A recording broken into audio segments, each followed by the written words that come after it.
Hello, আসসালামু আলাইকুম। ওয়ালাইকুম সালাম। স্যার, এটা কি বিদ্যুৎ অফিস? হ্যাঁ হ্যাঁ, বিদ্যুৎ অফিস এটা। আমি তো বিয়ে করতে গেছিলাম, এলাকার লোকেরা বদনামি করে আমার বিয়েটা ভাঙিয়ে দিচ্ছে। এখন এই শীতে আমার বউ লাগবো, যে বউটা চুরি করে নিতে হইব অন্যজনের বউ। বাইরে বাড়িওয়ালা লাইট জ্বলায় রাখছে। হ্যাঁ, এখন আমি কি করবো? 10 মিনিটের জন্য যদি লাইটটা একটু অফ করতেন আমার লাগে ভালো হইতো।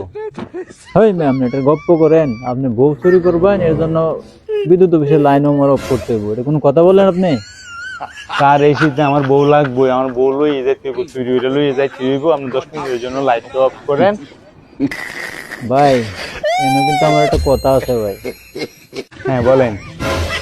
যদি আপনি বউ চুরি করে নিন, আমার কিন্তু বউ 1-2 দিন লেগে দেওয়ান লাগবে। আর এই বিষয়টা আমার এই যে বিদ্যুৎ অফিসে কেউ জানতে পারবে না। এটা যদি করেন তাহলে আমি লাইন অফ করতে পারবো। আচ্ছা ভাই, কেউ জানতো না, আপনি এসে দেন নেন।